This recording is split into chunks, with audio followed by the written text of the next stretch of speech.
Hey everyone, it's Keela here, and I'm back with day 3 of the 12 Days of Christmas Scraplifts. Today's layout is a Christmas tree made up of lots of squares of pattern paper. So I decided I was going to use a cut file in a very similar way for my layout today. Firstly, I'm just prepping my background and I'm adding lots of splatters in different shades of green. And now I've cheated here, I've done it off camera and I've backed my cut file in lots of little pieces of pattern paper to kind of mimic the same design of our scraplift today. So I'm just going to attach that flat to the background using glue. The star on top I have backed with vellum instead, so you can see the splatters peeking through the cut file and peeking behind the vellum as well. Now the photo that I'm going to be scrapbooking today is one of my daughter Darcy, and this was taken by her teachers at school. And it was taken just before her class nativity last year. No, she's not wearing a fancy dress outfit or anything. She's actually just wearing a dress from home. But I wanted to still document the story. Last year, she was the innkeeper's wife in her nativity. And you can see how impressed she is actually by the photo. If you could see close, obviously can't on this little screen, but if you look at the close-ups at the end, she's like pulling a really awkward face. She's not really happy about it.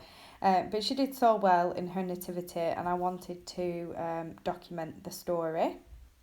So now what I'm doing, I'm just having a look through the embellishments. I've mentioned in day 1 and day 2's video that I have everything.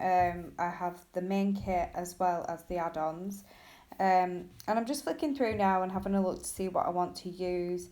In the original layout, there's just like a few embellishment clusters and then a couple of embellishments dotted around the Christmas tree. So I'm just looking through the die cuts now and popping a few things in to see what I want to use. I'm thinking of going with this pink bird, but I do find one in the light blue colour, so I'll pull that one in instead. Along the bottom of the Christmas tree, on the original, there were some gifts, and I'm going to mimic that on mine as well. So I'm now going to have a flick through the chipboard, the sticker book. We also got the frames in the main kit, but I don't use those on this particular page. And I'm just pulling things in, seeing what will work. I'm not making any final decisions just yet. Just testing a few things out to see what I like. I do love this bow on top of the Christmas tree, and that does make it on the final page. I think that just works really well, and it's in a navy blue shade, which picks up the navy from the cut file. So even though I've not used little squares of pattern paper, I feel like this cut file does create a similar look with all the different, Christmas phrases, and I've backed each letter in a different pattern paper. So this is where I decide I don't want the pink bird, and I find this little blue bird, and it works so well. Like I said, it just ties in a bit more with the shades of blue. I don't really have much pink in the tree itself, so I felt like the blue worked really well. Now I've started to commit to the embellishments. This is kind of my final look that I'm going for.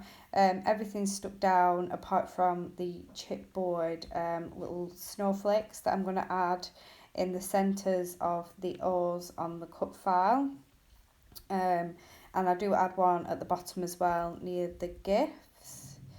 And I'm just going to attach those with some glue, because even though they're sticky, we all know with chipboard it'll end up popping off at some point or another, so it's always best to attach that with some wet glue. I'm popping up, I think is it another little gift up on foam at the bottom, just to kind of look like they're layered at the bottom of the Christmas tree. I can't wait to see what you all create with today's scrap lift. I think we're going to get a really good variety of layouts. And this is my finished page. Off camera, I do back the entire layout. I had a border around the edge. I felt like it just needed something to just pull it all in together.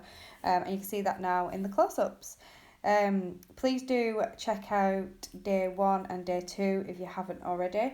And I can't wait to see what everyone's creating. Thank you for watching. Goodbye.